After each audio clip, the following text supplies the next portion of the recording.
Good morning, friends. Welcome to the SIP History Static Lecture. So, in this lecture, we will be dealing with two things. Firstly, constitutional development in India, and second thing we will be dealing with is important governor generals and viceroys. So both these areas are something which is very important for your exam, because UPSC has been asking one or two questions about this area every year, and that is why I took both these topics independently, because if I take it within some other context, then you will get confused. But here, because every constitutional development was a betterment, or it expanded something from the previous Charter Act or the previous Regulating Act. So the journey of constitutional development in India during the British rule started with 1773 Regulating Act. So what was the background behind this act? So in 1772, Bengal was annexed by the East India Company, and before that there was this dual rule where the East India Company was the real masters, but the face was the Nawab of the Bengal and the deputy Subedars. But in 1772, because of from the period from 65 to 72 is considered as a worst period in Bengal because of so much exploitation. Even the liberals in Bengal, they were they were shocked by the kind of exploitation which was going on in Bengal at that time. So therefore, the East India Company said that it's this dual rule is not working, and therefore we should establish a direct political rule in Bengal. So after the establishment of rule in Bengal, the private servants of the East India Company, they carried on this private trade. They kind of took these bribes from the Nawabs and these Jamidars, and they were flushed with rich, and they were flushing with rich and jewels and everything. When they went to England, the bourgeois class in England, the landed class in England, they became very jealous of these new people because they flaunted their wealth like hell. They were keeping 4-5 servants. They were living a life like a royal. So naturally, therefore there was a term used for these people which is called as nabobs, which is an anglicized version of nababs. So naturally, the East India Company officials, they became source of jealousy in England, especially in the elite circles of England, and also the dividends of East India Company increased significantly during this time. But in 1773, East India Company did one mistake, that it asked the Parliament for loan because it said that it is facing a loss, and that was an opportunity which these dominant circles in England needed, because they then questioned that your servants are, they are coming back to England with so much money, and you are saying that your company is bankrupt or your company is facing loss. How can it be possible? Therefore, they pressurized the Parliament to have or to exert control over the company, and they also wanted that the company, the monopoly of the East India Company, should be ended. But East India Company was also it had many friends in the British government. Therefore, a middle ground was found with this act. So this act had following provisions.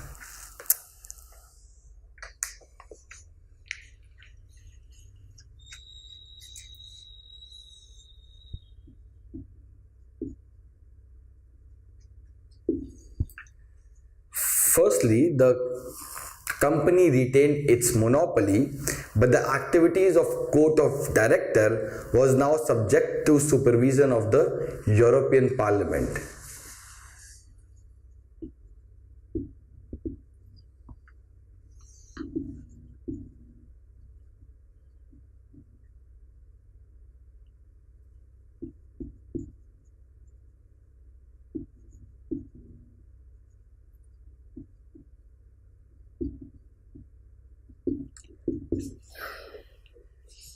So all correspondence in all matters, including the revenue received, were to be submitted to the Parliament of Britain.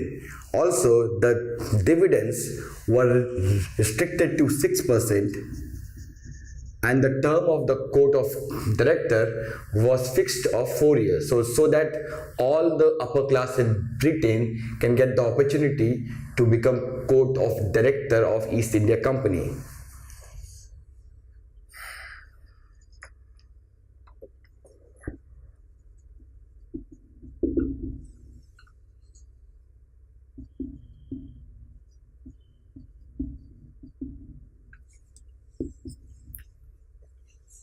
Thirdly, the governor of Bengal now became the Governor General of Bengal.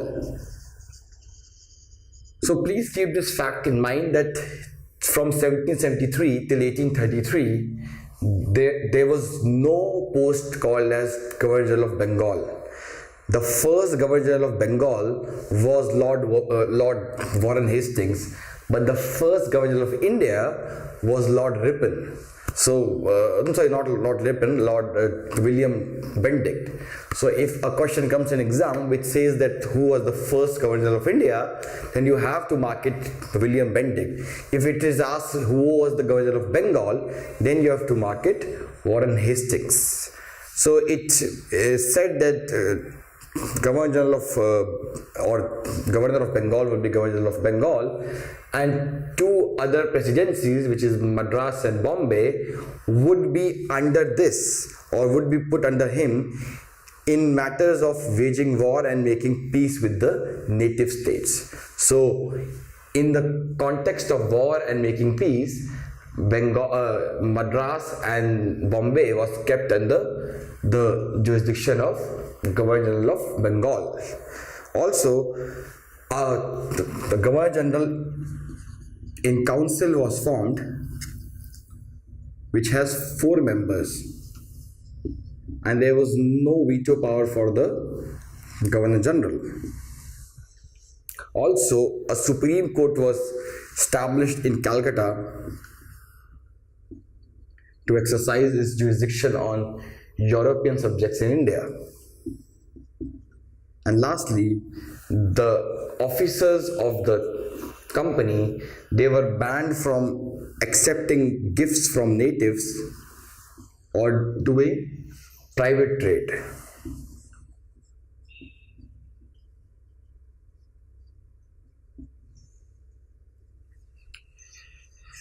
So, what was the limitation of this act? Firstly, the position of the Governor General was very weak, because there was always clash, and most of the times the 3 members other than the Governor General, they were anti-Governor General, and since Governor General did not have any veto in most of the issues, these 3 people, they used to have their own say in the matters.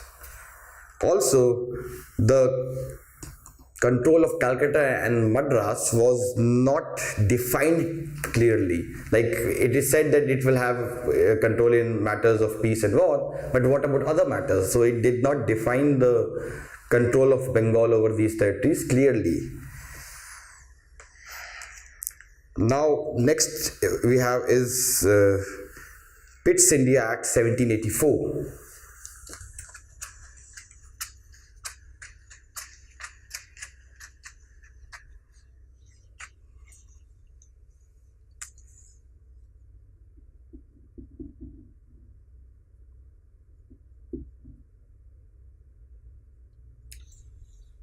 So Pitt's India Act 1784, because of number of weaknesses and because the regulation in case of 1773 was not very clear. I mean, it just had a very minute control. It had provided for a very minute control of the British government over East India Company, but 1784 Pitt's India Act extended the control of the British government over the East India Company extensively. So it had following provisions. Firstly, a board of control will be established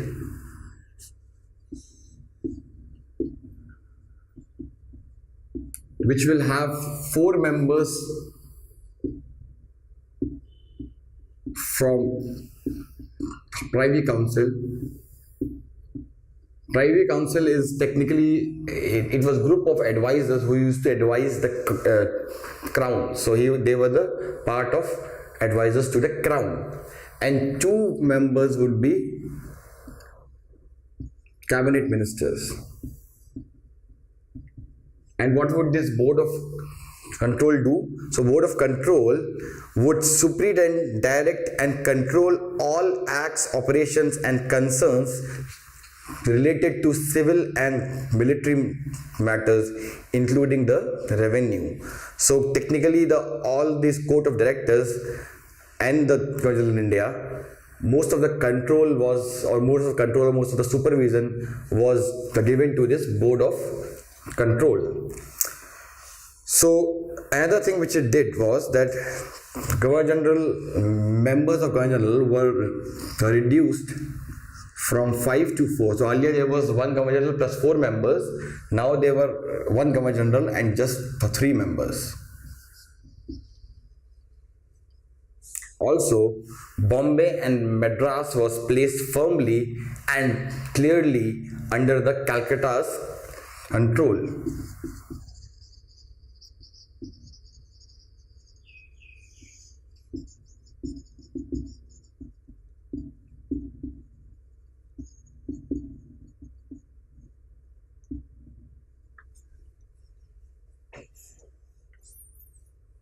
Also, there was a clear-cut hierarchy which was established. So there was Governor General, above them were Court of Directors, and above them was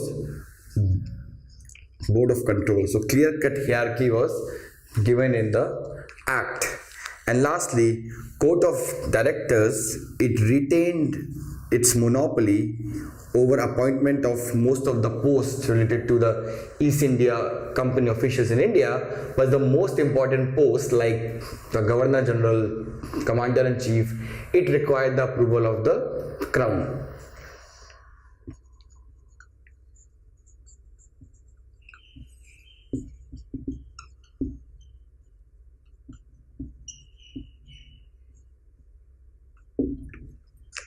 So what were the limitations of this act?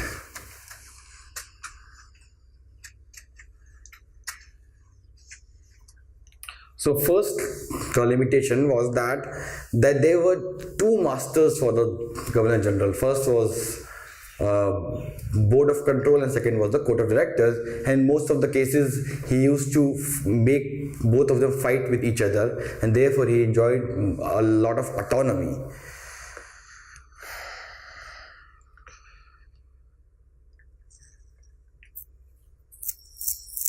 Next important act was 1813 Act. There was a Charter Act in 1793. It talked about codification of laws in India. It's not very important, so I'm not dealing with it. I'll be dealing with 1813 Charter Act. This was a very important act. So as you know that by the 19th century, there was this dominance of liberal ideology, there was this dominance of free trade ideology in Britain. You know, these people who were inspired by Bentham, they were also in power in Britain. So they were kind of pressurizing the government in Britain that how could a free trade country, how could a purely capitalist country like England allow East India Company to have monopoly in trade with India? I mean, why should they only have monopoly in trade? Therefore, they forced the British government and the Parliament to enact a law which will end their monopoly with trade with India, except East India Company retained monopoly in its trade with China. So except that, its monopoly with trade with India was ended in this act.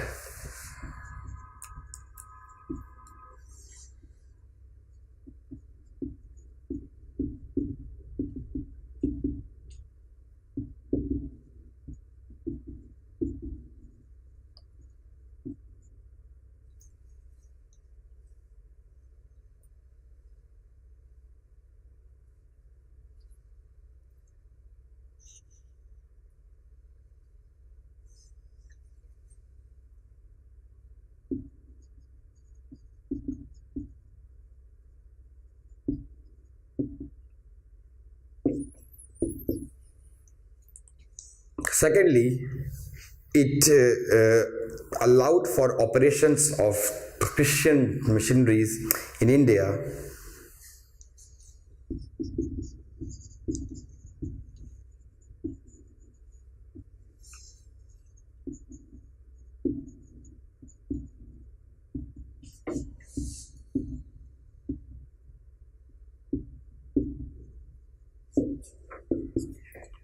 And thirdly, it also expressed, or it gave 1 lakh rupees for the development of education in India. So it said that the East India Company would spend 1 lakh rupees on promotion of education in India.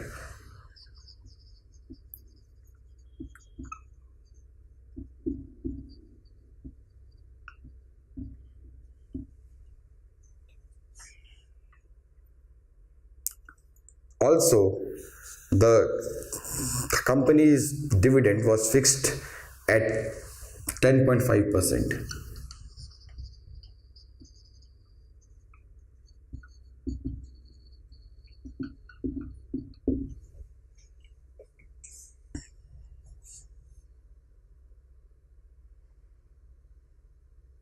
Next important act was 1833 Act.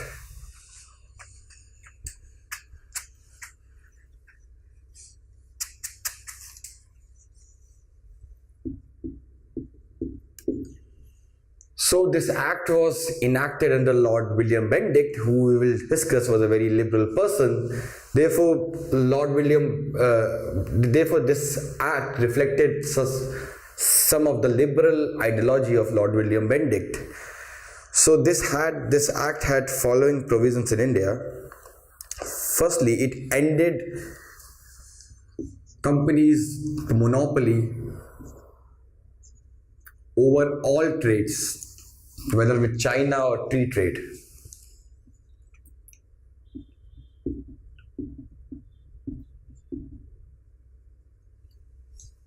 And also, it ordered the company to act as a political organization, and therefore, and that too also, in that case also, it reflected that the positions of East India Company, they are just the guardians of that positions, because the actual possessions are of the crown or of the British king and the queen. So they are just the guardians of these British possessions. They are not the real master. The real master is the crown. Also, the president of board of control now became the secretary of the state for India.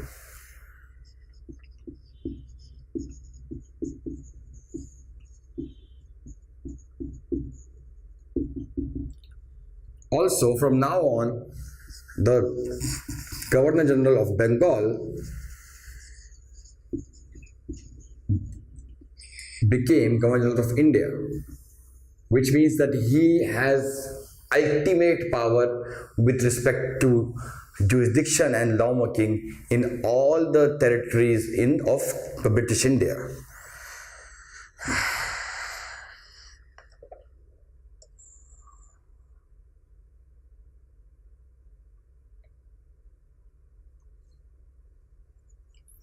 Also, with the influx of the Europeans in India, the government wanted that there should be a uniform laws all across India.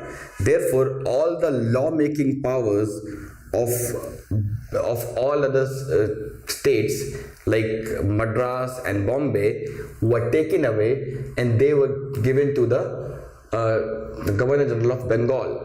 So it is the Government of India which made laws for all over India. The state or the presidencies of Madras and Bombay, they were not allowed to enact their own laws. For them, the laws would be made by the Government of India.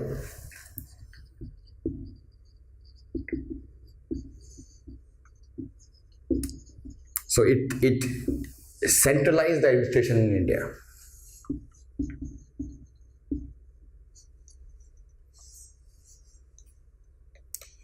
It also introduced a law member in the Governor General and Council.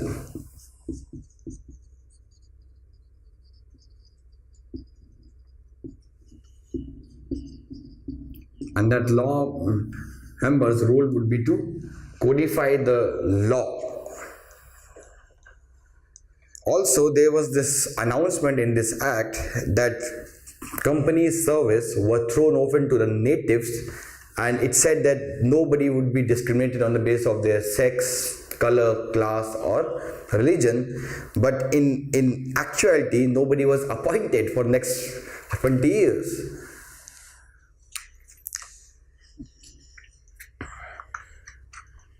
Next act was 1853 Act.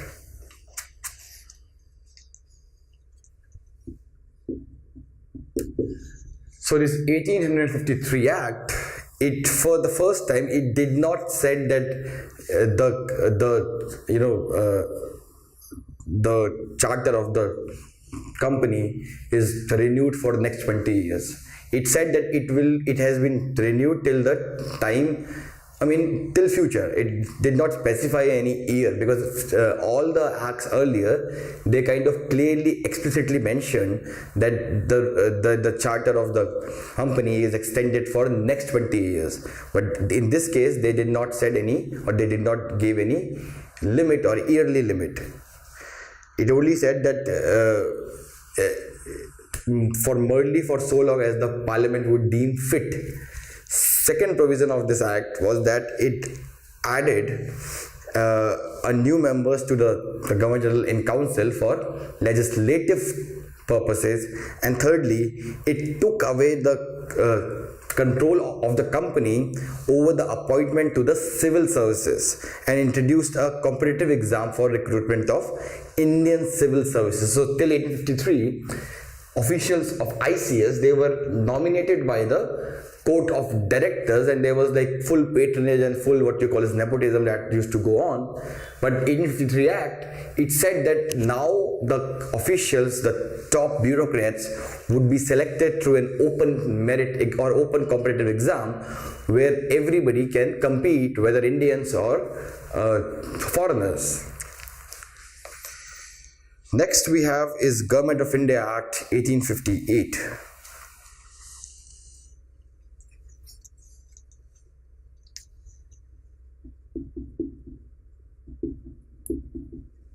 So this act was significant because 1857 revolt had taken place, and therefore the British understood that we have to take some drastic measures to ensure that in future something like this could not take place. Therefore, first of all, it also blamed the East India Company for its mismanagement. It said that the greed of East India Company had made the native states anti-British, and that is why we suffered so many losses in the revolt. So it had following features. Firstly, Queen Victoria, who was the monarch of Britain, he became the queen, he became the Queen of India. So the rule was explicitly, because even before 1857, the crown was controlling the East India Company, but it was implicit. After 1857, there was direct rule of, or this mask of implicity was taken away, and directly it was announced that now the Queen of Britain would also be the Queen of India.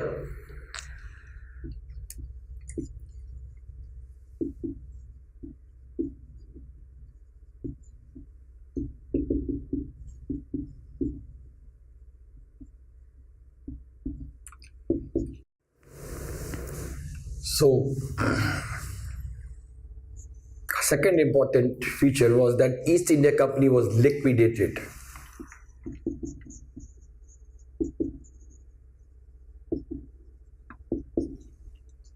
Thirdly, the court of directors and the board of control was scrapped.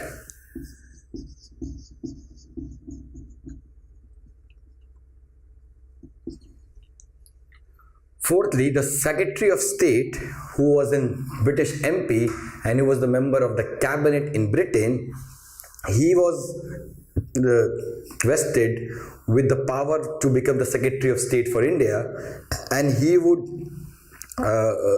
and he was assisted by a council of 15 members.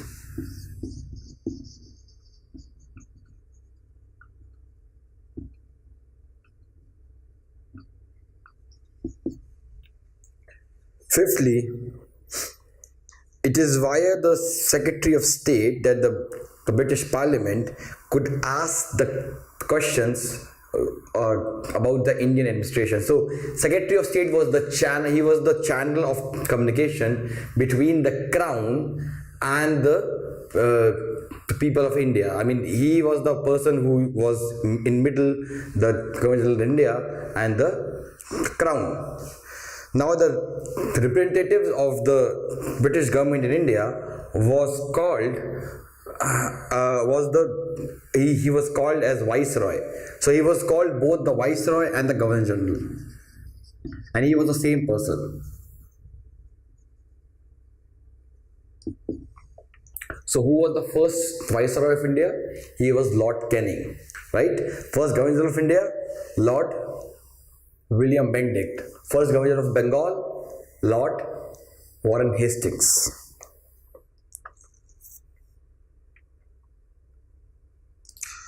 So the Viceroy in India would be assisted by an executive council.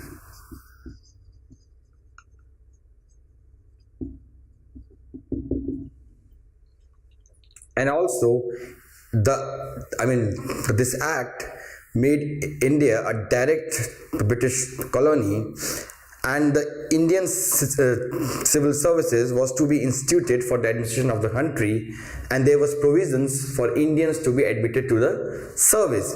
This act also ended the doctrine of lapse.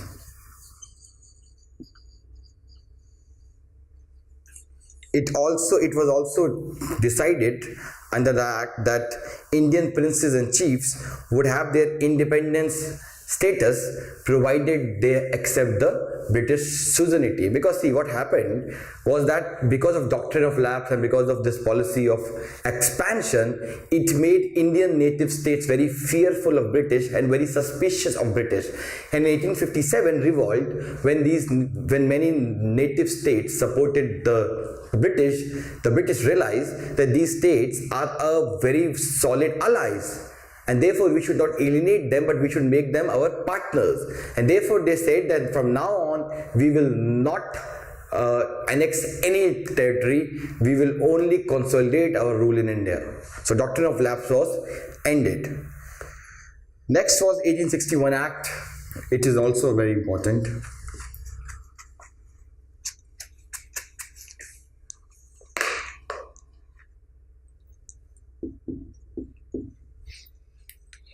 So, according to this act, for the executive function of the council, a fifth member was added. So now there were 5 members in the executive council of the Viceroy, and they would handle home, military, law, revenue, and finance.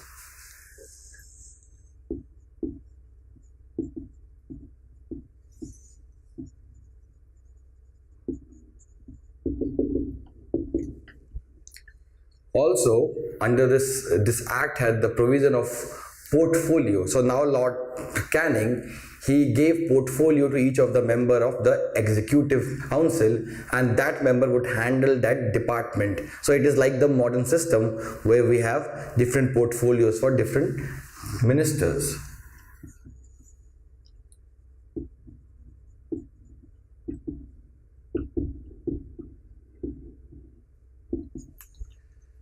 Thirdly, for legislative purposes, the council of the Viceroy or the Governor General was enlarged, and now there were to be 6 additional or 6 to 12 additional members in the Legislative Council of the Governor General.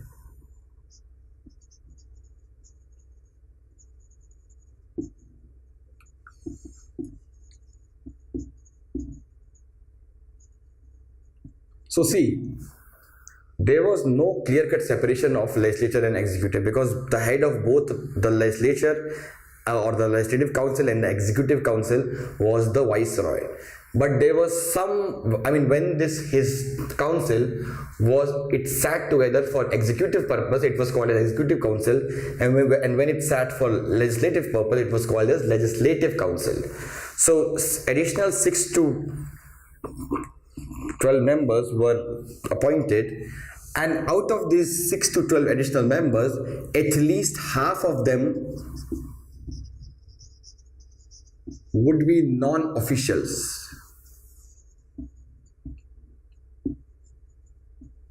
And these non-officials could be either Indian or they could be either British. So therefore, there were some Indians which were appointed in the legislative council of Governor General, and these include Raja of Benares, Maharaja of Patiala, and Sir Dinkar Rao. These 3 people were appointed in the legislative council of Governor General in 1862. Also, these members were appointed for 2 years. Next we have is that though legislative council was appointed, or it was established under this act, but no real power was given to them, because Governor General, because any bill which is related to public revenue, military, religion or foreign affairs, they could not be passed without the assent of the Governor General. Second thing, the Governor General has also had the power to promulgate ordinance without the council's concurrence during the emergencies. And thirdly, the Secretary of State in Britain can also dissolve any act passed by the Governor General's council. So in reality, this legislative council was just an advisory body. It had no real power. One significant feature under this act was that the lawmaking power of Madras and Bombay was given back to them. So it started the process of decentralization in India.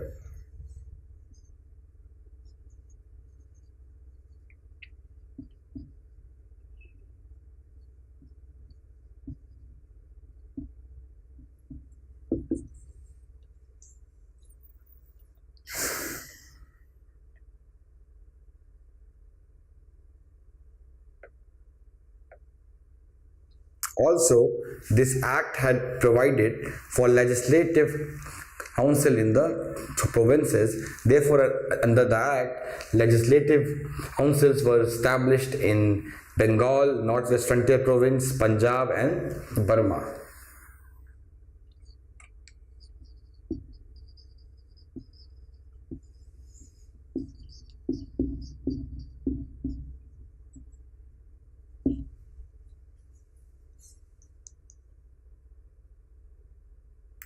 Next we have is 1892 Act.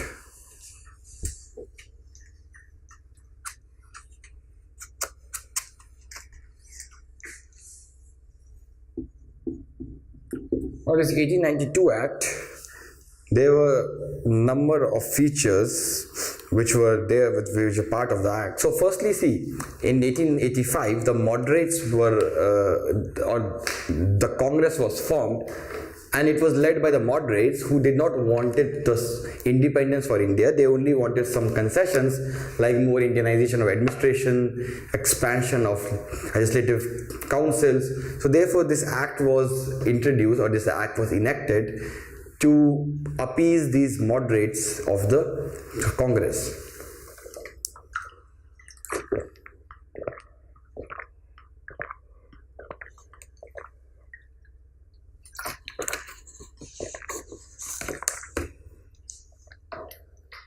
So the moderates demanded that the legislative council should be expanded and they should be given more power, which means they asked that the legislator should have right to discuss a bill, amend it and vote on it.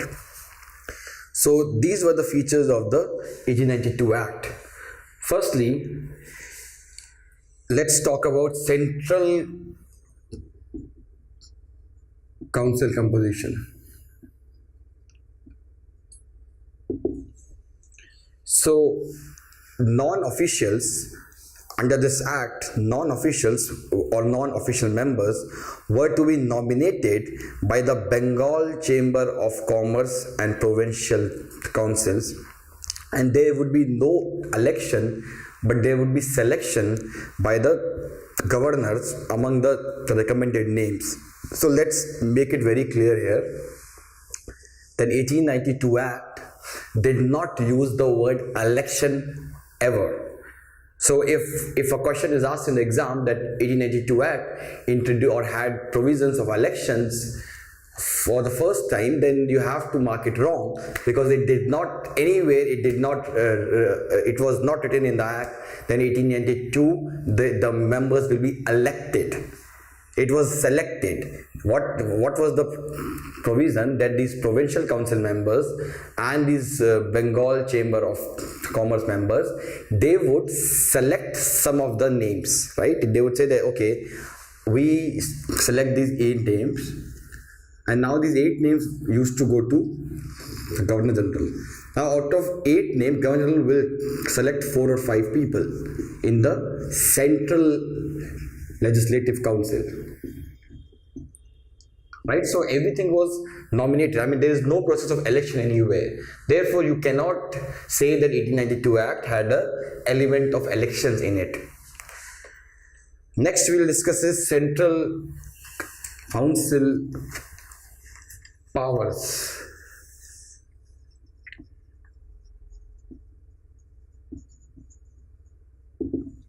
So the Central Council could discuss the budget, it could address questions to the executive, but supplementary question was not allowed.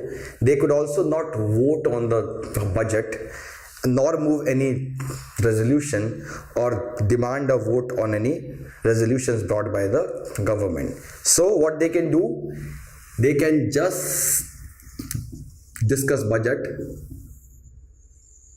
and ask questions from the executive. They were not allowed to ask supplementary question, they were not allowed to vote, they were not allowed to demand a vote on any resolutions brought by the government. Next we will deal with is the Provincial Council. So in this case, the members are elected by the local bodies, or not, they are not elected, they are nominated by the local bodies like municipalities, universities and district board. And out of the nominated members, some of them were selected by the Governor General. So the process is the same. Only thing is that the lower people will nominate them. In terms of power, it was the same. They can discuss the budget, they can address questions to the executive, but supplementary question was not allowed. Next we have is 1909 Act, or what we call as Morley Minto Act.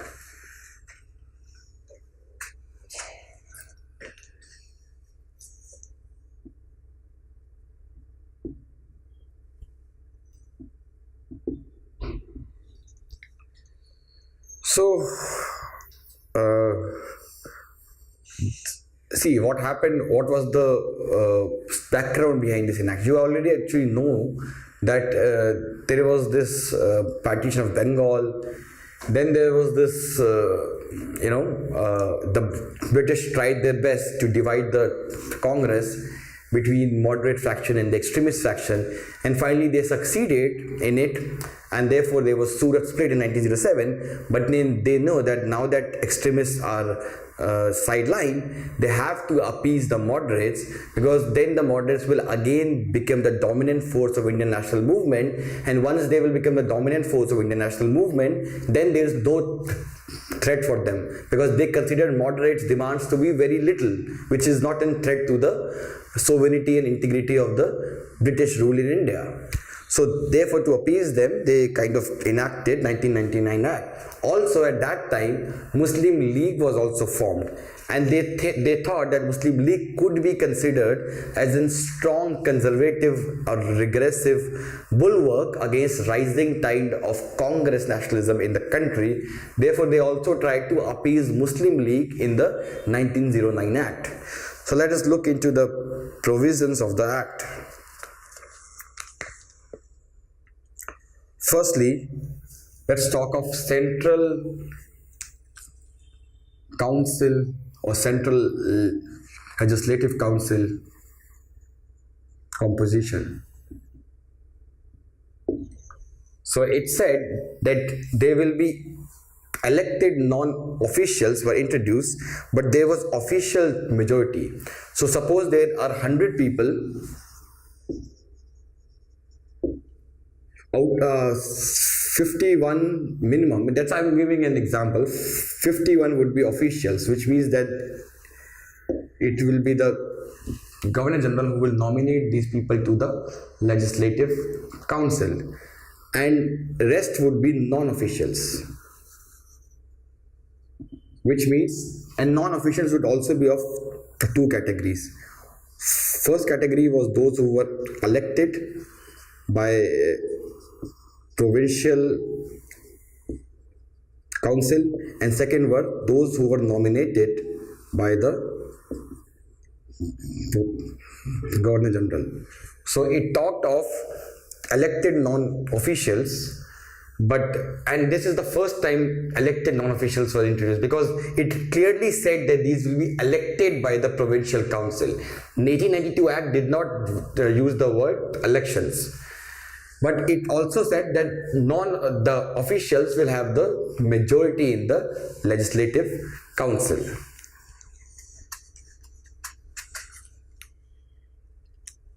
Next would be the Central Council powers. So now the members of Legislative Council, they can move the resolutions on the budget, they can ask supplementary questions, and they can move resolutions on the budget and other issues of public importance, except armed forces, foreign affairs and native states. Except these three areas, resolutions could be moved by the Legislative Council. They can also ask supplementary questions, which they were prohibited in the 1892 Act. Let's talk of provincial council composition.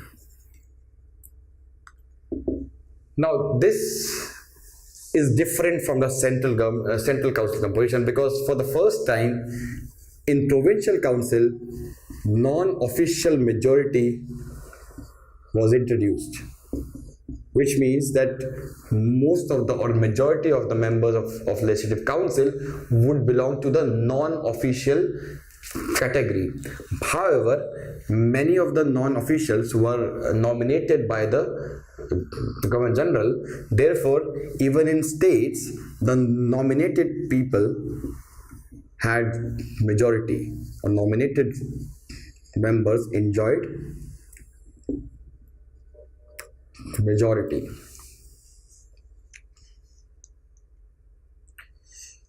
Next we have is, which is again a very significant, or what you call as disturbing feature of this act, that it introduced the concept of separate electorate,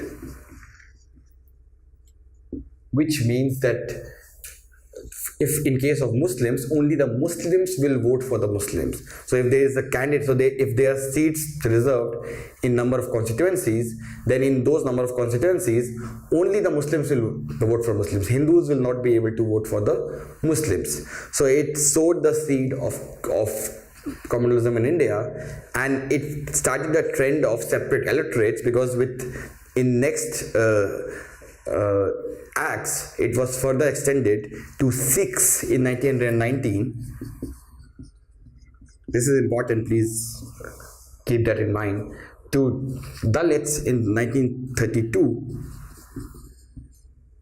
and to laborers in 1935. So this bad trend was continued in the future legislations also.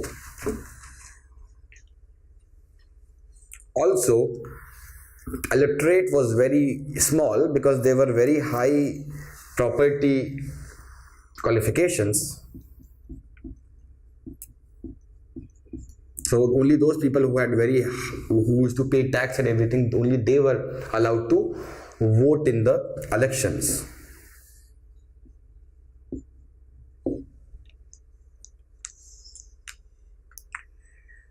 This act was also rejected by the Congress because it did not contain any elements of Swaraj in it. Next we have is 1919 Act or Montagu-Chelmsford Act.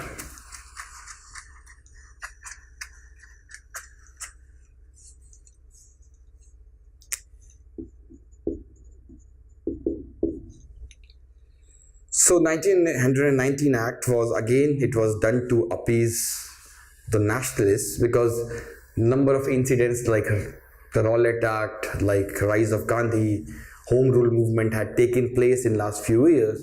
Therefore government thought, because government, see, the idea or the ideology of British, as I have discussed, is carrot and stick.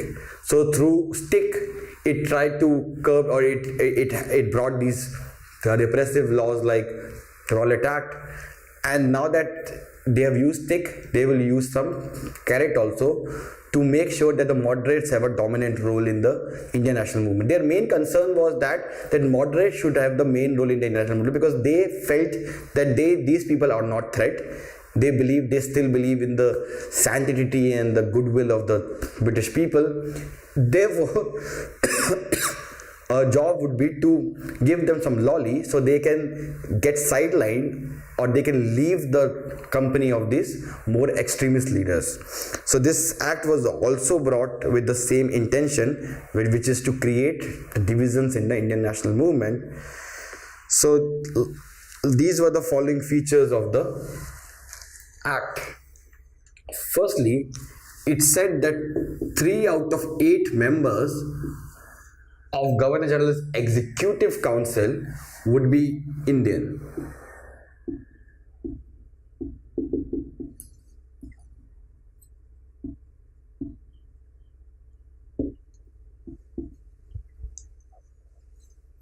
Secondly, in case of central state relations, it said that subjects of administration were divided into central and provincial, and not just subjects, even the sources of revenue under the act were also divided into central and provincial, so that provincial can run their administration on the basis of revenue that they have generated.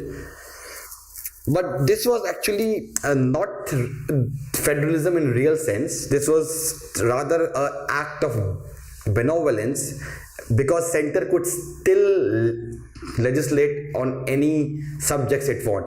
It was a 1935 act which started real federalism in India, when it said there are 3 lists and center can only legislate in center list, state can legislate in only state list. But under the 1990 Act, there was no provision of this kind of list.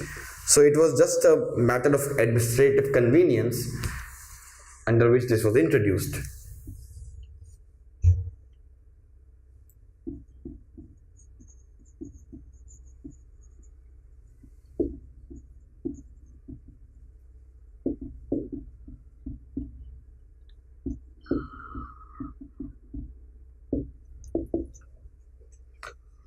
Thirdly, it introduced a diarchy in provinces. Now, what does that mean? It means that there will be some subjects which will be transferred to the Indian or to the elected Indian members, which means that they will be the ministers of that department. But some important the departments would be kept reserved for the British official, where a bureaucrat would head the department, and he would be responsible not to the legislature, but he would be responsible to the governor. So this was the concept of diarchy, which was introduced in this act.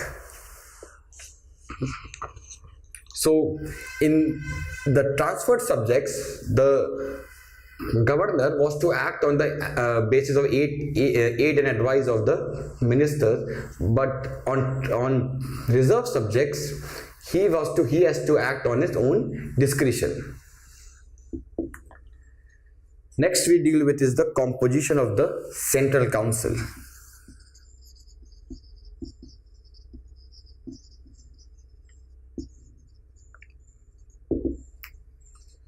So now it was made, or the Central Council was made bicameral, which means there will be two houses, lower house and upper house.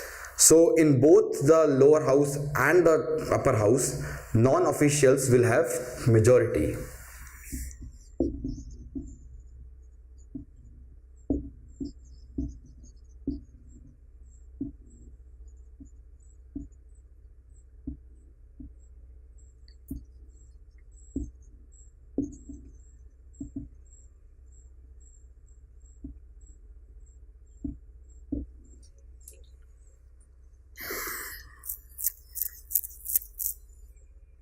And non-official majority in the lower house was raised to 70%. Now let's deal with the powers of this Central Council.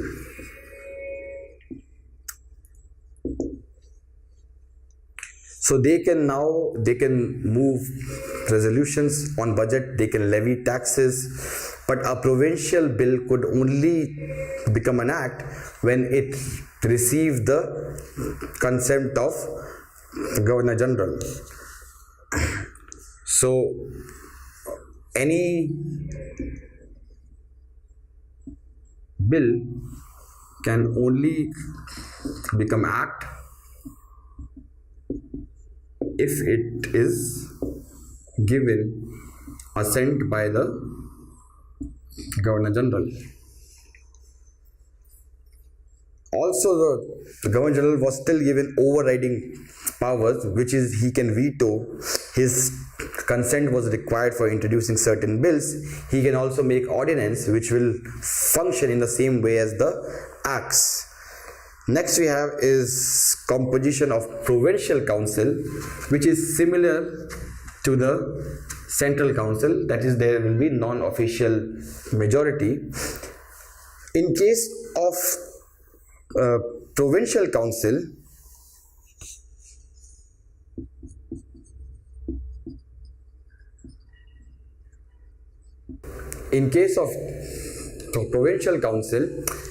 there also they can levy any tax, they can pass any bill, but this bill will only become act when it will be given assented by the Governor General.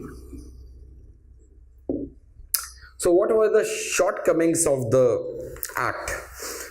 So in case of central and state relations, administration was still centralized, less important subjects was allocated to the provinces, and also there was central could still legislate on any state subject. There was no bar on central government that they could only legislate in the central subjects. Also the diarchy, it was very bad because the distribution of subjects was very unscientific, because you had, for example, agriculture was a transferred subject, which means that it will be handled by an Indian minister, but irrigation remained a reserved subject.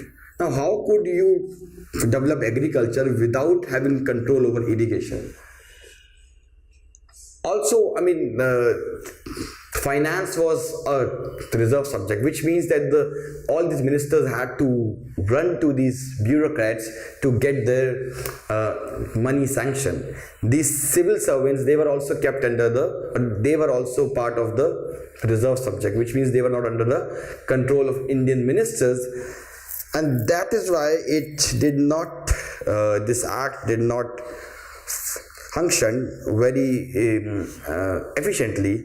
Also, there was narrow franchise, which means only 12.5% people were given right to vote, and also, like the 1999 Act, it also extended separate electorates to Sikhs.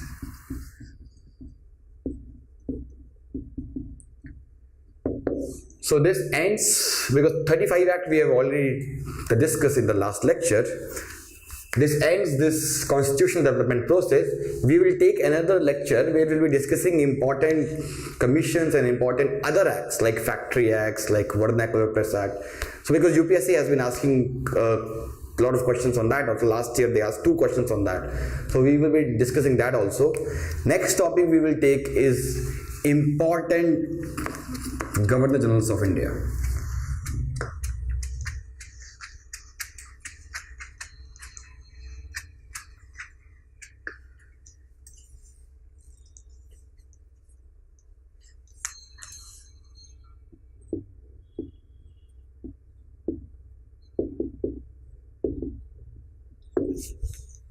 So first important governor was Warren Hastings.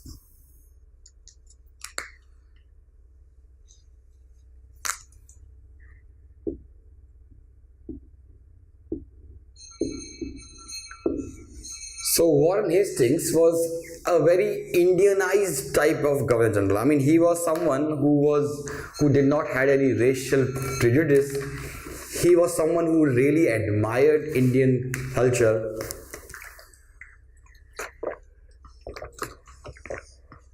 Actually, there has been one photograph of him smoking hookah with wearing just dhoti.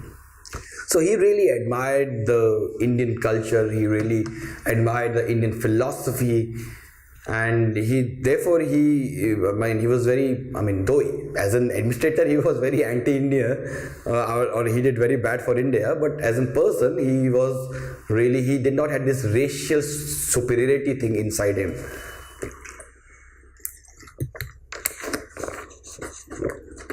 So let's deal with what are the reforms he introduced when he came to power.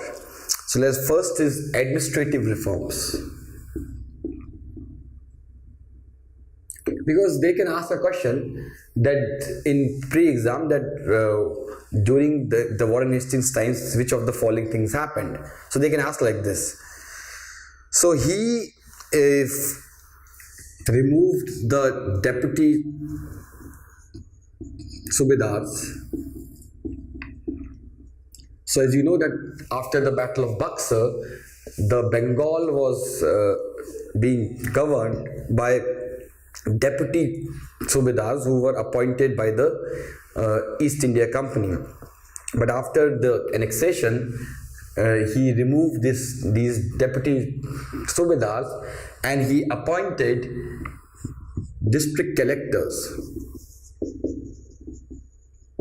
And these so he divided Bengal into the districts, and each of the districts was the DC was given in charge of each of the district, where he had both administrative as well as judicial powers.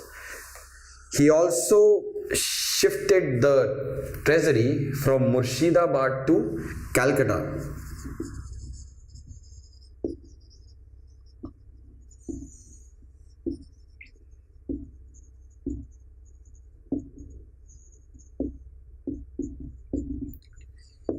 He also stopped paying tribute to Shah Alam, who was the so-called Mughal emperor.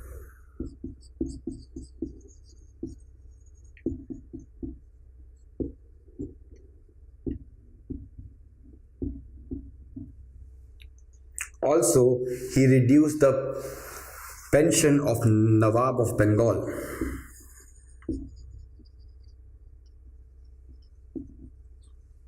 Now, let us look with the judicial reforms which he introduced.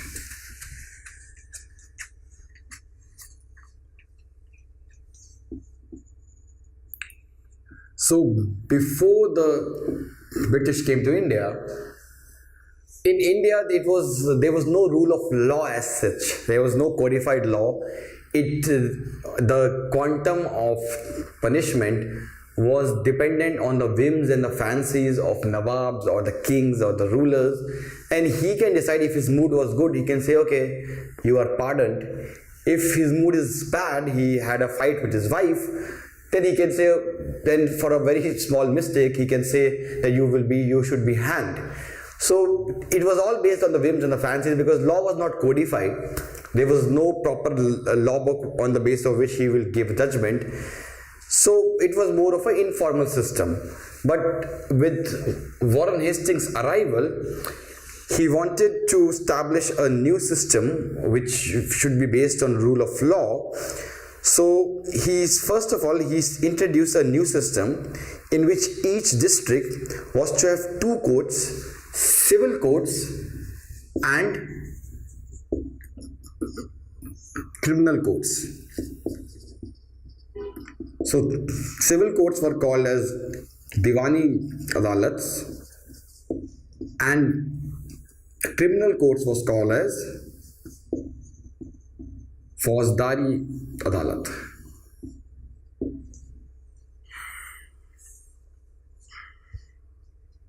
So while in criminal laws, it was the Muslim law which will be implemented, while in case of civil code, it will be Hindu laws which will be implemented for Hindus, and Muslim law will be implemented for Muslims. So remember this, in Fauzdari Adalat, it will be Muslim law which will be on the basis of which the punishment will be announced. Now, problem with this was that there have been so many schools of Muslim thoughts, there have been so many schools of Hindu thoughts, so it's difficult to have a uniform system of punishment in India. So what Warren Hastings did, he established a code. He established a code of law. So he kind of assembled these number of Maulvis, and these Maulvis then kind of debated with each other, and then they agreed on a common law, and based on their agreement, he established this rule of law, his book of code of law, and on the basis of this code of law, the quantum of punishment would be decided in case of criminal law or in case of criminal acts. So while the civil court was to be administered by European district collectors who would be assisted by Maulvis and the Pandits, but the Faujdari system, it would be decided by the Maulvis. So in case of Diwani Adalat, it will be the DC who will be assisted by these Maulvis and Pandits, while in case of Fauzdari Adalat, it will be the Maulvi who would decide the quantum of the punishment. Now, the case from these Diwani and Fauzdari Adalat would go to Sadar, the Diwani Adalat, or Sadar, the Nizamat Adalat, and both of them were in Calcutta.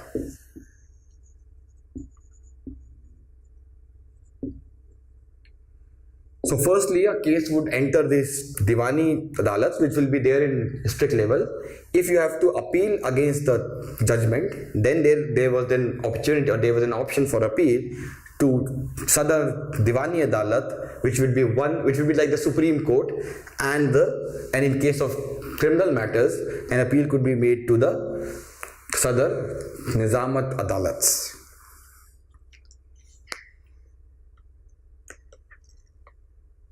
Now let's look at the financial reforms which he did.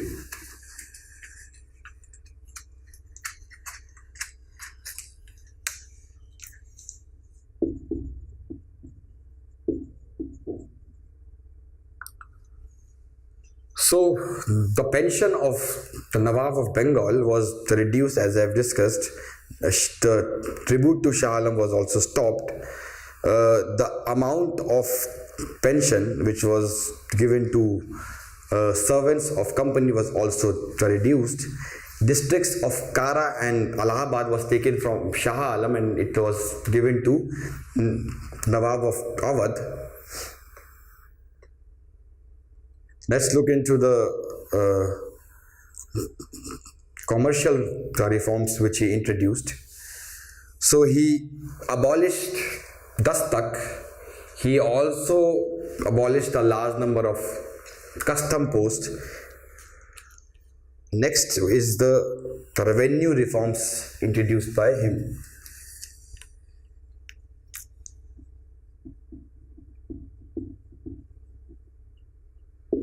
So he first started with this 5-yearly settlement, which is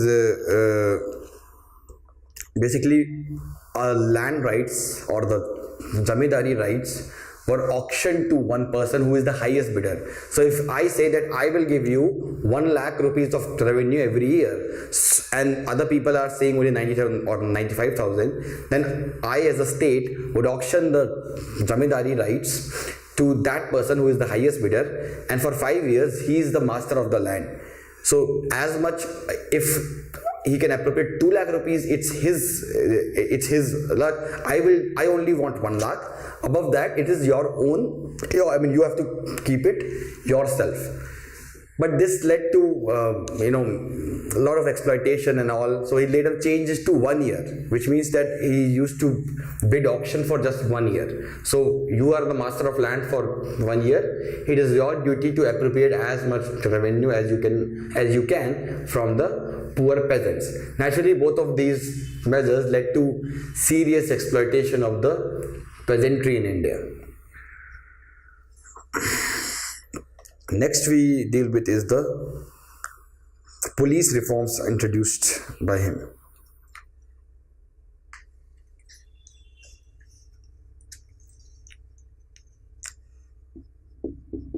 So before the arrival of British in India, the responsibility of law and order in areas was the responsibility of Faujdar. It was the Faujdar who was like an DM in the Mughal system. He was given the responsibility of maintaining law and order. In the rural areas, generally it was the Zamindar who was given the responsibility to have control over law and order. So he made certain changes. Firstly, in 1781, he replaced Faujdars by district magistrate.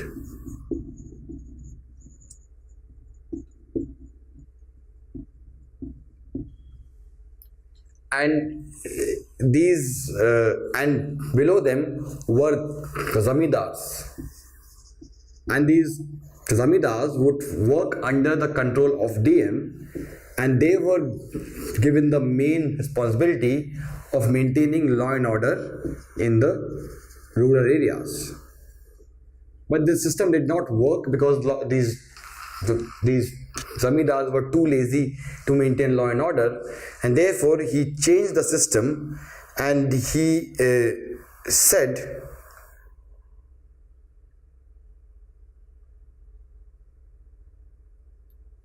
he did not change the system, but the system gave too much autonomy to these zamindar. Ultimately, it was Lord Cornwallis who actually changed the system.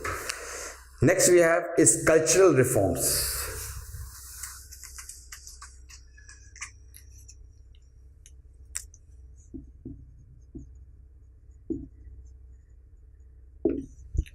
So in case of cultural reforms, as I've earlier discussed, he was a scholar of Sanskrit and Persian, and therefore he encouraged translation of many Persian and Sanskrit works into English, and these works include Gita, Manusmriti, Upanishads, etc. He also established Calcutta Madrasa.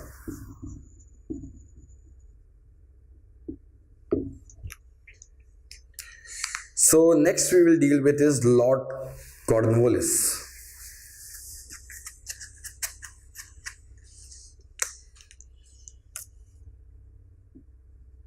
So Lord Cornwallis is called as the father of Indian civil service because he is the one who gave a proper backdrop to this civil services in India.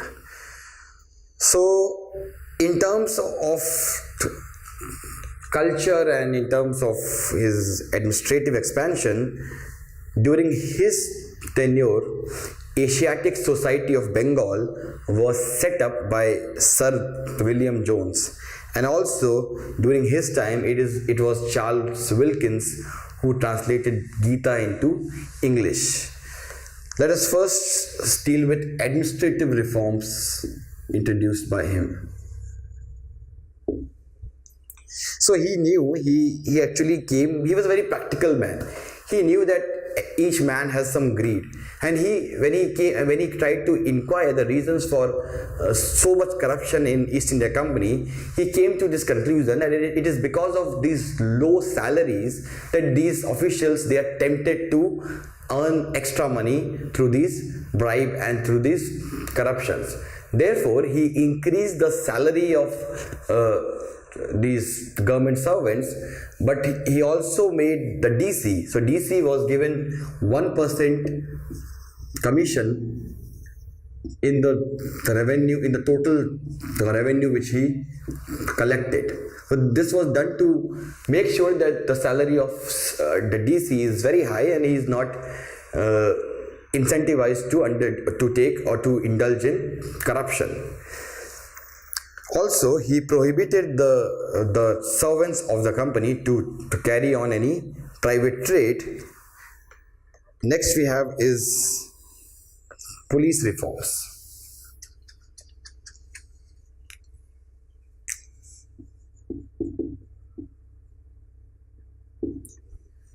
So he introduced some reforms in the police system. So he divided the districts into thanas, and these thanas were kept under what we call as thanedar.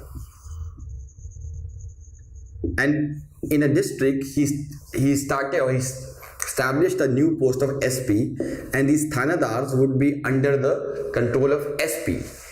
So naturally, these thanedars, because they were from the rural Indias, they developed nexus with the local zamindars, and therefore law and order situation remained as bad as it was under the Warren Hastings.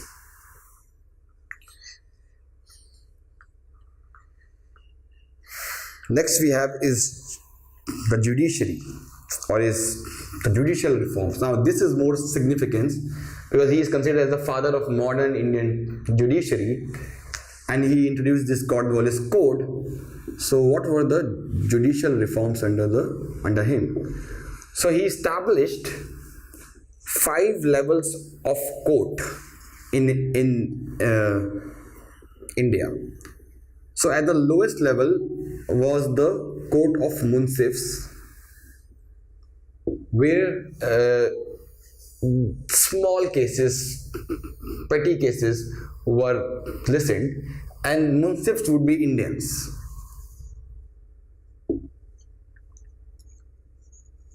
Above Munsif was Registrar's Court,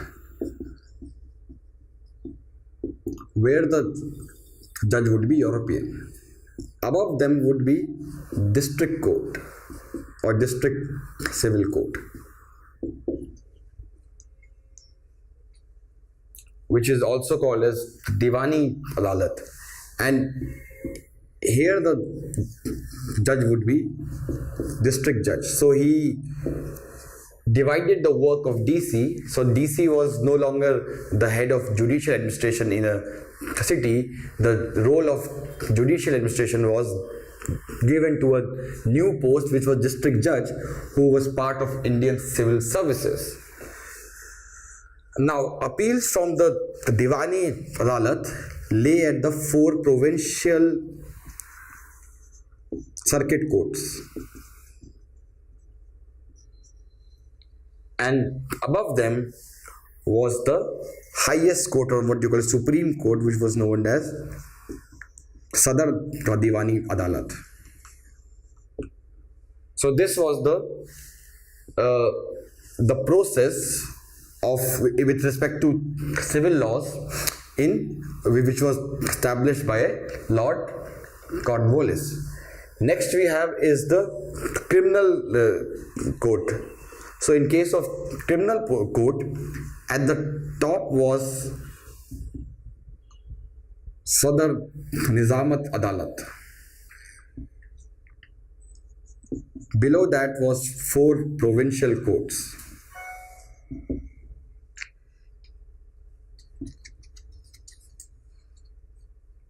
Above that was the district court.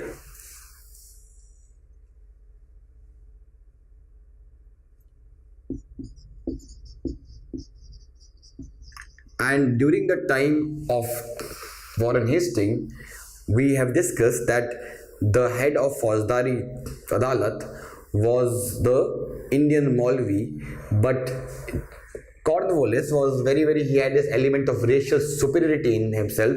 He considered Indians to be weak, to be people who have very low character, very low morals, and they have lack of integrity. Therefore, he did not trusted Indians for criminal cases. Therefore, even in the district court, it will be the district judge who will hear the cases. Right? So this is how things were managed during the Lord Cornwallis time. So there was Munsif, there was Registrar's Court in civil matters, there was district court, there was 4 provincial court, and there was Sadar Diwani Adalat. And another change which he did was that in both civil cases and in both criminal cases, it will be the European judge who would head the case. Indians can only become munsifs. That is the highest position which they can reach.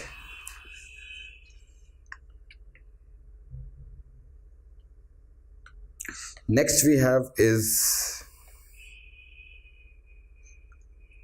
revenue reforms. So in case of revenue reforms, he was the person who introduced permanent settlement in India, and we have already discussed a lot about permanent settlement, therefore I will not go further into it. Next we have is Lord Wellesley.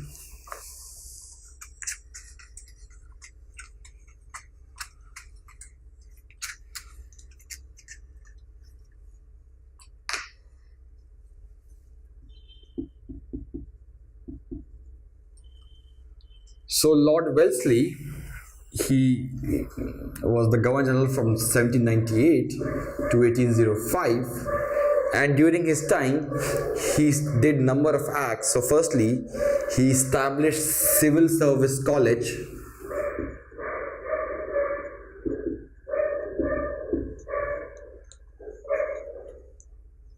in Calcutta, because what really was happening was these Indians, they were, a lot of these civil servants, they hardly knew about India. They were not trained, they do not know the Indian languages. Therefore, it was becoming very difficult for them to administer India, and that was the reason behind so much administrative inefficiencies in India. So he introduced subsidiary alliance in India, which is kind of a death warrant on the independence of any native states. So what it meant was that native state, if it signs subsidiary alliance with East India Company, then East India Company would manage his foreign relations, and they would manage his defense. And in return, East India Company said that we will not interfere in your internal affairs. So many native states who felt threatened by other native states, or who were forced by the East India Company to do that, they signed subsidiary alliance with the East India Company. Now, East India Company, what it would do, it would send his resident in these states, and his resident, in practice, he used to interfere a lot in the internal affairs of the state. Also, a a small or the army of that native state would be disbanded, and it would be the British who would take responsibility of defending these native states from threat from any other states. So it meant that in the native states there would be members of East India Company army who would be there in these native states, who would guard them against any threats. Also, the native states were prohibited from entering into foreign relations with any other native states. So it cannot have an alliance with any other state. It meant that now that your job is to govern your internal administration, rest of it the Lord Sahib or the English company will manage. Now your job is to just manage it. It's not even that. Now your job is to just see these mujras and drink alcohol, have these kind of comfort girls. That is your job is now that you are no more responsible for fighting.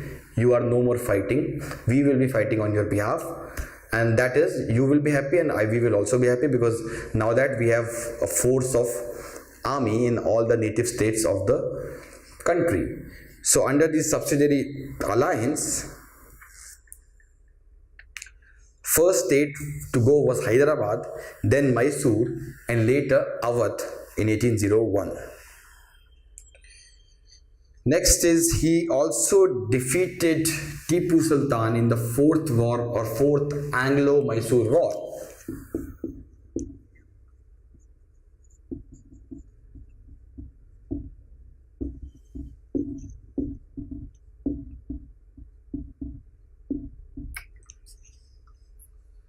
Also, he introduced press restrictions, including pre-censorship.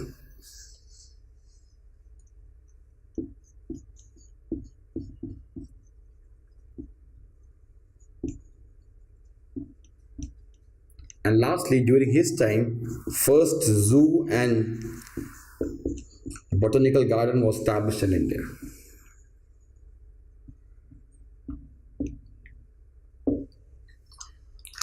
Next we have is Lord Minto. Lord Minto is not important. Lord Hastings.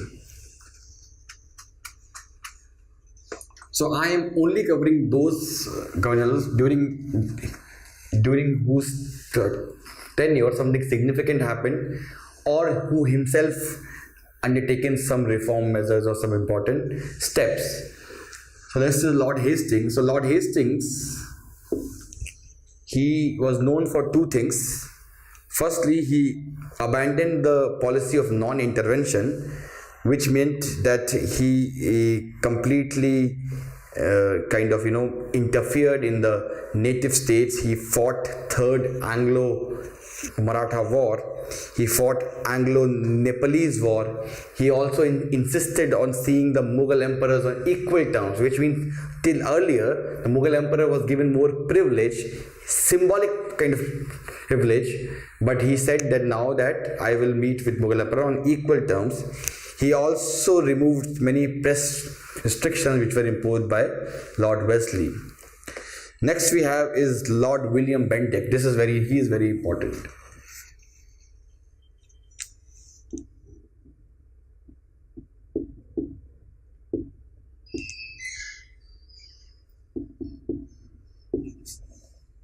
So Lord William Bentinck, let us first look at his social reforms measure. So he banned sati. He suppressed thuggy and infanticide. So during his time, a large number of thugs were hanged. Actually, there is one movie which is I think Amir Khan is making, and you have see the trailer. It's very good. It is based on these thugs who were there in the 19th century, and these thugs were they were worshippers of Lord Kali, and most of the times the head of the victim, they used to devote the head of the victims to Lord Kali. And there was this very interesting novel also, which was I am just forgetting the name. I will tell you in the next class. about this thuggery. So in your free time, you should read that novel. So he suppressed thuggery and infanticide. Next we have is that he also ended the distinction which was made between Indians and Europeans in appointment to public service. So because of his insistence in 1833, Charter Act had this clause that the service of or the public service is open to all, irrespective of the class, caste, sex, color and nationality. Next we have is his education reforms.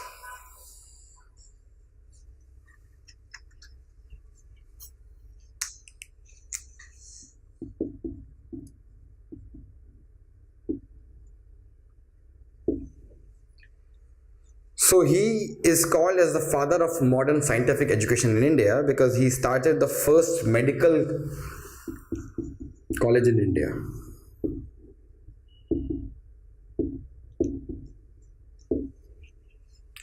And also he was responsible for the appointment of famous Macaulay Committee, which introduced modern education in India. So by the resolution of 1835, he declared, William Bendy declared, that the objective of the government is to promote the literature and science among the natives, and the language used will be English.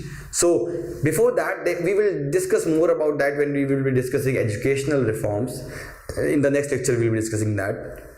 So I am leaving it here, and later I will come to this Orientalist and these free people or liberal debate, Orientalist and liberal debate, which was also a very interesting chapter of our history.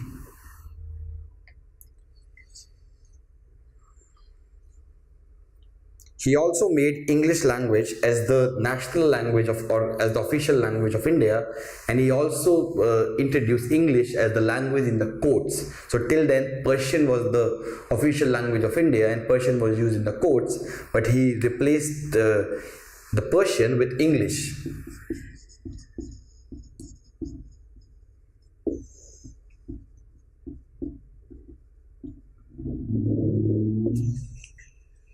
Next we have is judicial reforms.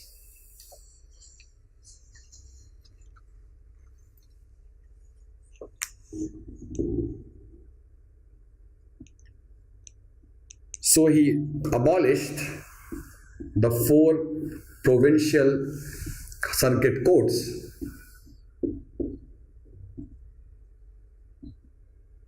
and he replaced them with commissioners or with the post of commissioners of revenue and circuit.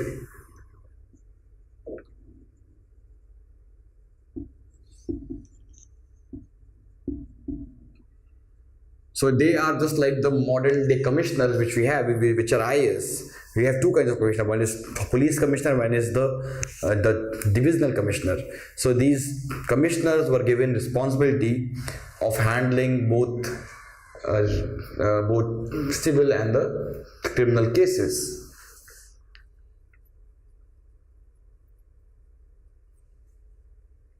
Next we have is separate Diwani or Sadar Diwani and Sadar Nizamat Adalat was also set up in Allahabad. So problem by that time was that there was these courts were in Calcutta. Now anybody who has a problem in Awadh, he has to go to Calcutta to have his hearing, which was very expensive for him, and the transport system was also not very much developed. So he introduced a branch of Sadar Nizamat and Diwani Adalat in Allahabad also to cater to the North Indian people. Also, he allowed the Indians to reach to the level of Sadar Amins, or what we call as district magistrate, oh sorry, deputy magistrate.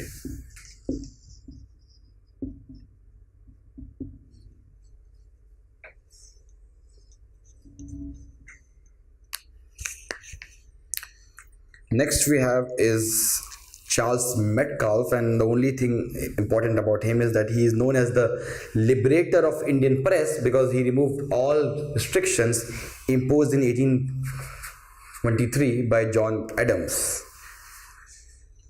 Next we have is Lord Dalhousie.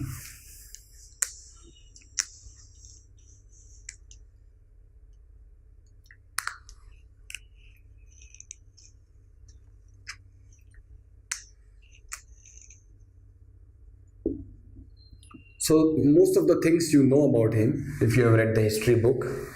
So in case of wars, he fought following wars. He fought the Second Anglo-Sikh War and he annexed Punjab. He fought Anglo-Burmese War and he annexed Burma. He also was the founder of the policy of doctrine of lapse. He was not actually the founder, but he was the person who used that kind of ideology to the maximum. So under this ideology or under this policy, he annexed states like Satara, Sambalpur, Udaipur, Jhansi and Nagpur, and also he annexed Awadh on the context of misgovernance. During his times, we have this Wood's Dispatch which came to India, which we will discuss in the next lecture.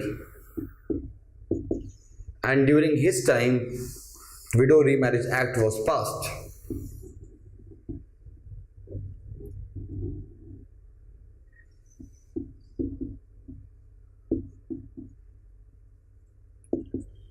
Also, he's also considered as the father of modern India because of the number of infrastructure developments which took place during his time. So railway was introduced in India in 1853. Telegraph was introduced by him. Postal system, modern postal system was introduced by him. He was the person who established PWD. PWD department was started by him.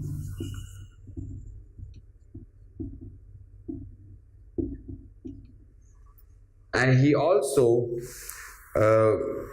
also Bombay and Karachi ports were opened for the word trade, and he made Shimla the summer capital of the British. Next we have is Lord Canning.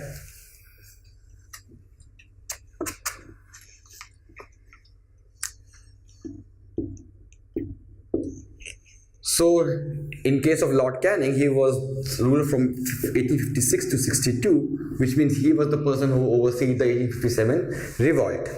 So during his time, Calcutta, Bombay and Madras universities were set up, and also during his time, ASI was set up.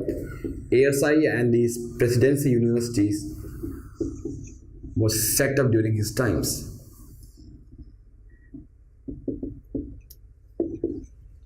He also introduced portfolio system in which he allocated department to each member of his executive council.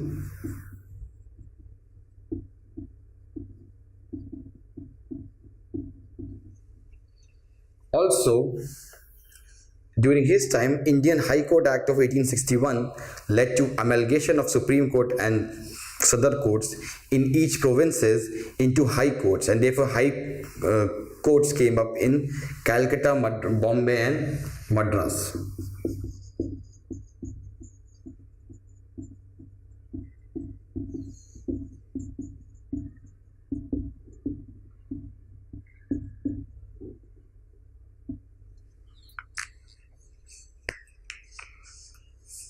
Next we have is Lord Mayo. So Lord Mayo is called as the father of Indian decentralization because he was the person who first thought of giving some power to the provinces. So he started giving some fixed sums to provinces for expenditure on jails, education, and health.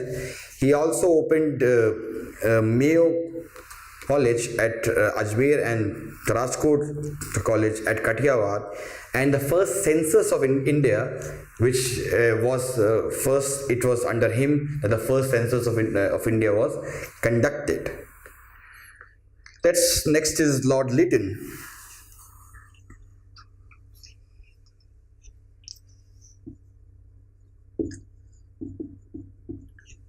So under Lord Lytton, he ruled between 1876 to 8. He was one of the major factors behind the rise of Indian nationalism, because during his time, when India was passing through great famines, he was spending millions of rupees on the coronation of the Queen. So Queen came to India and he gave a lavish party, and at that time millions of Indians are getting perished.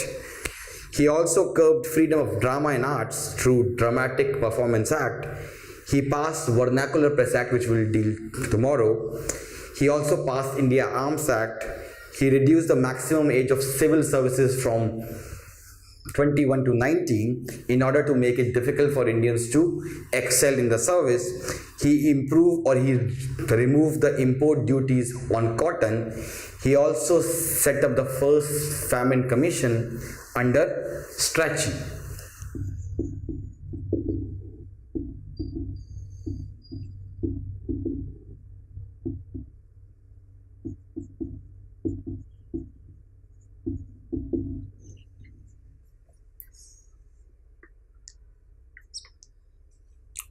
Next we have is Lord Ripon.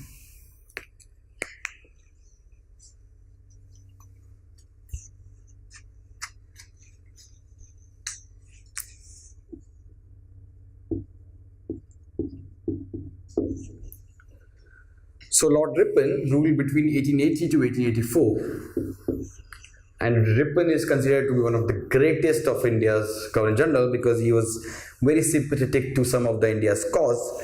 So first thing he did was that he was the person who divided taxes into three categories: provincial, shared, and central in 1882.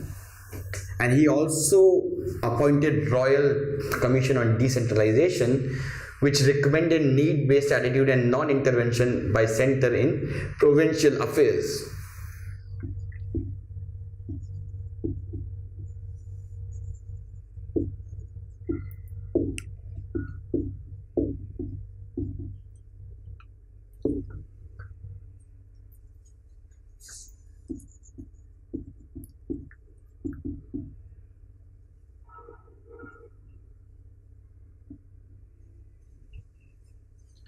Also, he passed the first Factory Act, or during his time, first Factory Act was passed, which we'll discuss tomorrow. And we'll be discussing all the important acts of the British Empire. Also, he constituted Hunter Commission for primary and secondary education.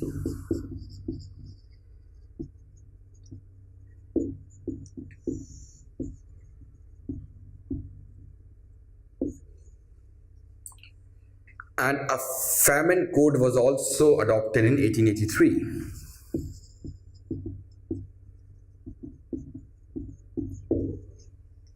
Now, he was also responsible for local self-government resolution of 1882.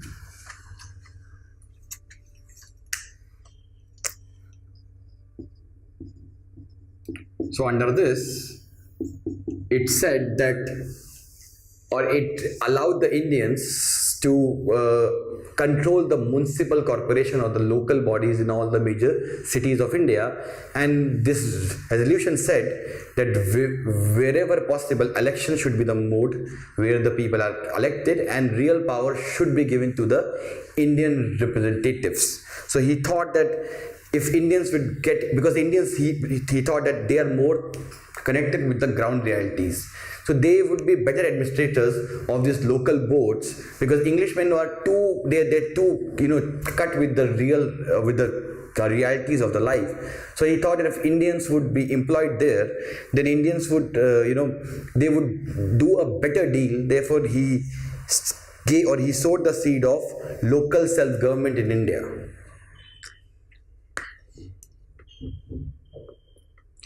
Next we have is Ilbert Bill during his time.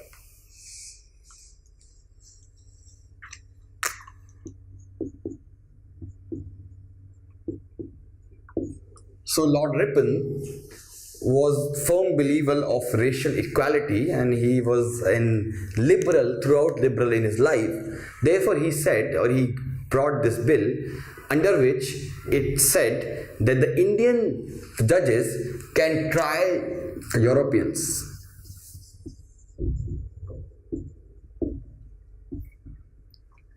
In criminal matters. Now, naturally, the British, they considered themselves very superior, so they did not agree on this. Many officials even raised voices, and under pressure from the dominant racist lobby, he had to dilute the bill, and the new bill said that Indians can try the Europeans, but Europeans will always have the right to take the case, or to say that my case would be decided by a jury, and this jury would have at least half of them Europeans, right?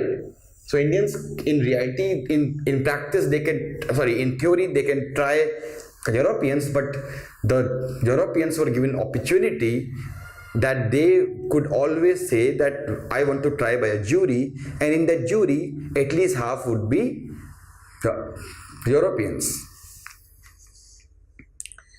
Next we have is Lord Dufferin. So during Lord Dufferin, only thing which is worth remembering is that Congress was formed during his time. Next we have is Lord Curzon.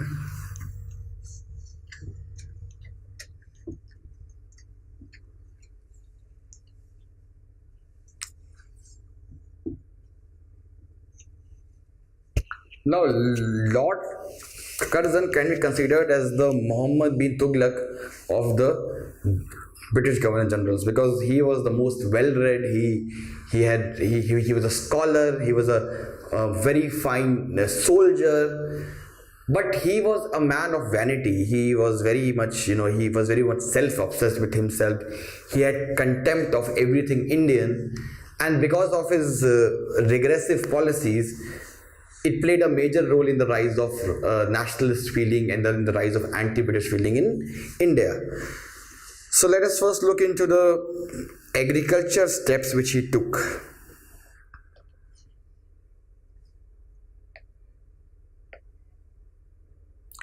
So in agriculture, he took following steps. Firstly, he appointed MacDonald Commission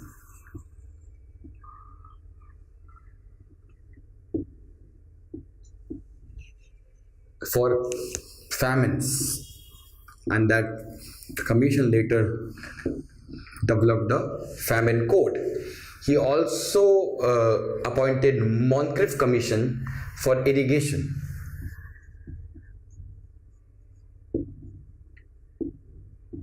Now, I will be discussing all these important commissions tomorrow in the next lecture, because they are also very important for the exam.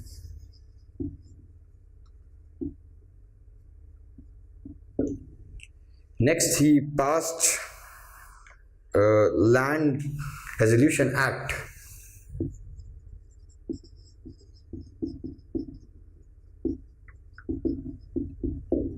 And this act said, because there was this sunset law, and under this sunset law, if a farmer failed to deposit the land revenue in the evening, his land used to be confiscated. So he enacted this law in which it said that sunset law will be repealed, and even if there is some delay in the payment of land revenue, his land would not be confiscated. So it was a Pro-Peasant Act. Next he passed was Punjab Land Alienation Act.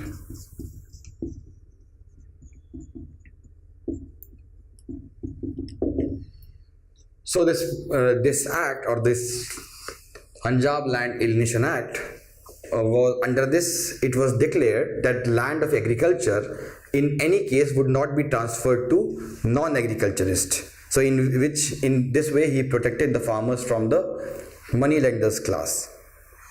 Next, he promoted irrigation in India, because for that he already appointed commission, and after the recommendation of that commission he constructed new canals and he repaired the old ones.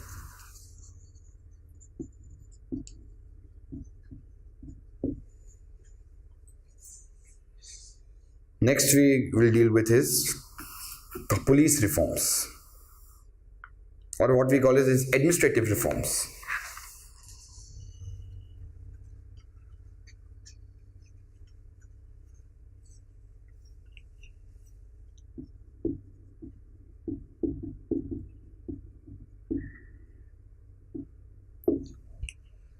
So administrative reforms, he enacted Calcutta Municipal Corporation Act,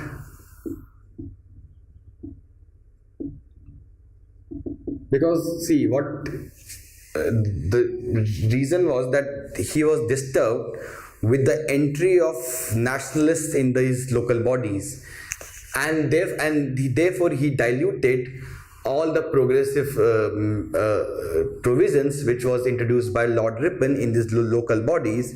So he enacted this act, and this act said that, so when this Calcutta Municipal Corporation Act was, or when this local self-government, when the Indians were allowed in this local self-government, the British thought that these leaders would tilt towards them and they would become the allies of the British imperialism. But with entry of a lot of nationalists in these local bodies, Lord Curzon was disturbed by the fact, and therefore he wanted to increase the government control in these local, or in these municipal corporation. So for that he passed this act, and under this act it increased the nominated members in the local bodies, which meant that it increased the government presence in the local bodies. Second thing which he did was police reforms. So in this regard, he appointed a commission called as Fraser Commission, and the objective of this commission was to review the situation of provincial police in India, and based on the recommendation he established CID in India, or the Criminal Investigation Department in India, and also he established a training school for the police people.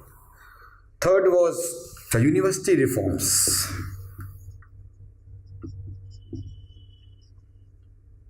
So again, he was concerned with the increasing rise of nationalism in these universities. He considered these university as a playground for building revolutionaries. Therefore, he also increased the government control in these universities. So he enacted what we call as he appointed a commission which is known as Raleigh Commission, to give the recommendations with respect to universities, and based on his report he enacted the Universities Act 1904, and this act increased the official members in the Senate of the universities. It also made the affiliation rules strict. It had the provisions of veto also in it. Next we have is the partition of Bengal. He was responsible for that we have already discussed. Next we have is Lord Minto, and during his time the Surat split took place. Next we have is Lord Harding, and Lord Harding is famous for the bombing which happened, in which he was, Raj Bihari Ghosh tried to assassinate him. Then there is Lord Chelmsford. So Lord Chelmsford was the person under which the 1919 Act was enacted. During his time, Lucknow Pact happened. During his time, Annie Besant became the first woman president of Congress. Then we have is Lord Reading, who ruled from 1921 to 1926, and during his time, or he started civil services exam both in India and England, because before that civil service exam was only conducted in England. Next we have is Lord Reading. Lord Reading does that. Next we have is Lord Irwin. So during his time, Gandhi Irwin Pact, which we have discussed in the last lecture, was introduced, and during his time, Butler Commission was appointed. Then we have is Lord Wellington. Lord Wellington ruled from 31 to 36, and during his time, Indianization of Indian Army started taking place, and IMA was established to train the officers. During his time, Burma was separated from India by the Government of Act 1935. Then we have Lord Linlithgow, during whose time Lahore section of Muslim League was introduced, which gave the notion of Pakistan. Then we have Lord Wavell. We have already discussed what is important about Lord Wavell or the Wavell Plan. Then we have Lord Mountbatten, and Lord Mountbatten also we have discussed everything about. So now we have completed the constitutional development and the Governor General. In the next lecture, we will be discussing important acts of the British India, important commissions, and the educational development during the British India.